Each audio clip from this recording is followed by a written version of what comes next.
Superstring theory. This is the topic of discussion in today's lecture. Superstring theory, this is also known as only string theory. Both are same, at present both are same, though originally they are not same.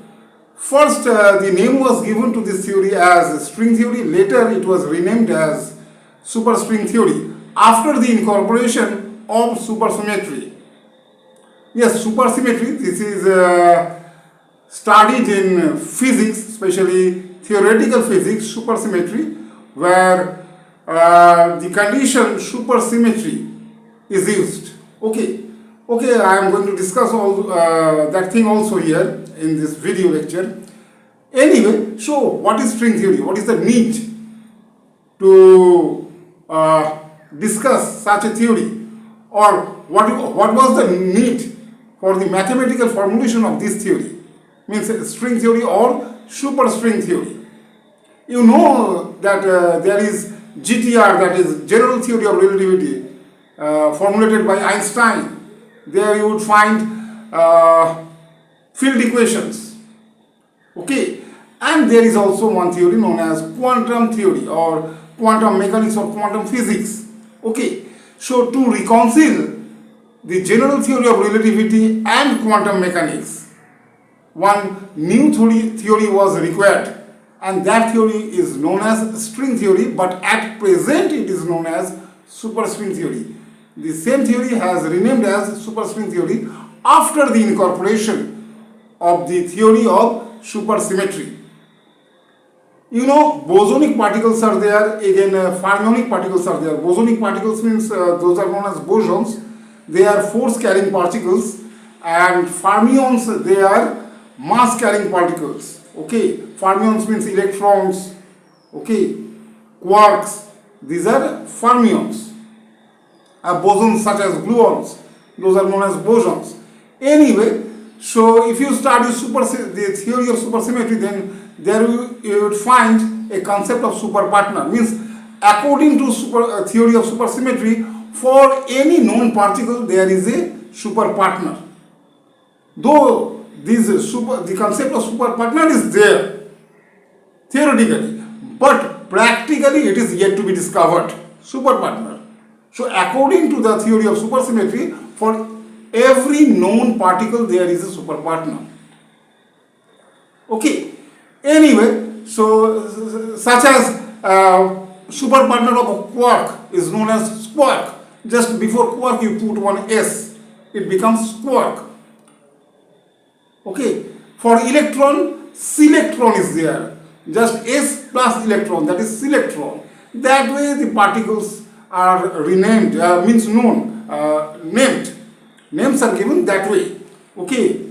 Just by adding one S before the known particles, before the name of the known particles. Okay. Anyway, so those are yet to be discovered. So this theory of supersymmetry, this is required. This was required to explain many things of physics, the theory of supersymmetry. So when the supersymmetry, this theory was incorporated in the existing string theory, so then it became, this combined form became superstring theory. So according to superstring theory, the universe is not composed of point-like particles. Traditionally, it was thought that the universe is composed of point-like particles, but according to superstring theory or string theory, the universe is not made up of point-like particles. Instead, they are made of strings, one-dimensional strings. These one-dimensional strings may be of two types. One is closed string, means the starting point and the end point are same. Closed string. Okay, means actually there is no end point. It's like a closed loop. And another type of strings where both are distinct. Okay, the starting point and the end points are distinct. So those are open strings. And vibrations of strings give rise to different particles and forces. Different forces are there, you know. force of means electromagnetism is there, force of gravity is there, weak nuclear force is there, then strong nuclear force is there. So there are 4 types of fundamental forces.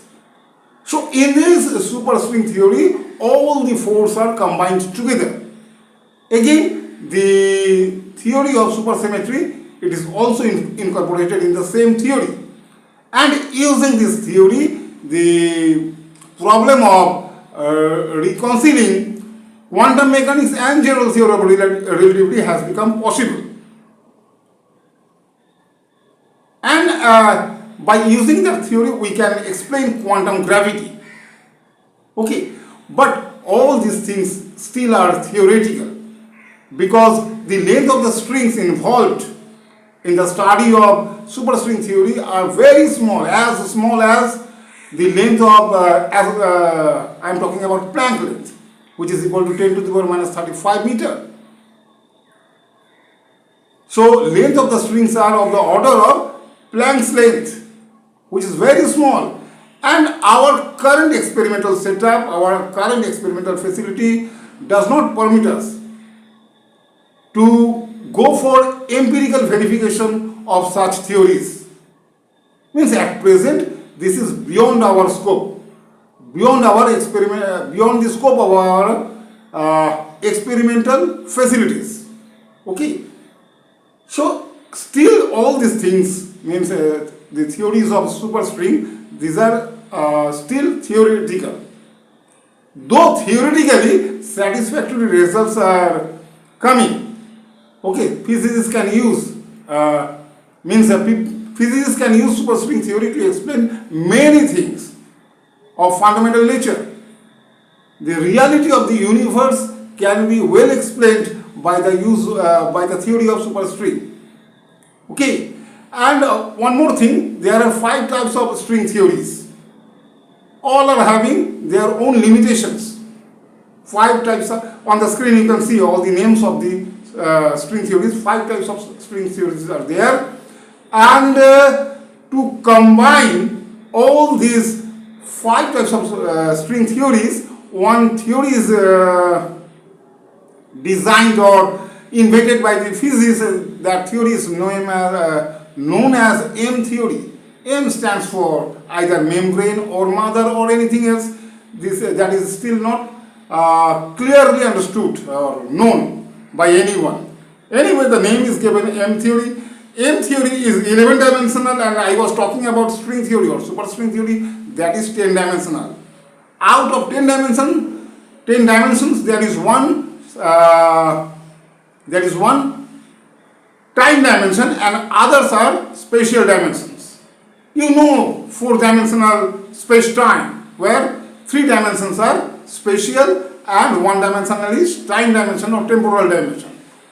Okay, but string theory and superstring theory both are 10-dimensional, where only one time dimension is there and other 9 are spatial dimensions. And according to the physicists, all other higher dimensions, how many other dimensions are there? 6. 6 spatial dimensions are curled up in a way that our human brain cannot perceive all those dimensions. Those higher dimensions are curled up. Okay, our brain cannot perceive. Still, mathematically they are existing. Okay, at M theory, I was talking about M theory. M theory is 11-dimensional. One extra dimension is there, and that extra dimension was required to reconcile all the 5 different string theories in a single framework, in a single theoretical or mathematical framework. Okay, so this was all about superstring theory. Once again, I want to mention the same thing, that string theory and superstring theory, they are not different. Old name is string theory, new name is superstring theory, but one extra thing is there, that is theory of supersymmetry is incorporated in the string theory to make superstring theory. Okay, at present there is no use of string theory. which is old string theory. Okay. Okay, so this was all about the topic superstring theory, and aim of superstring theory was what? To unify all the problems, means to unify all the four fundamental forces, to unify, to explain all the particles, both bosonic particles and fermionic particles, to explain all these things, means to explain the reality of the universe. Superstring theory was framed, or this concept was made by the physicists.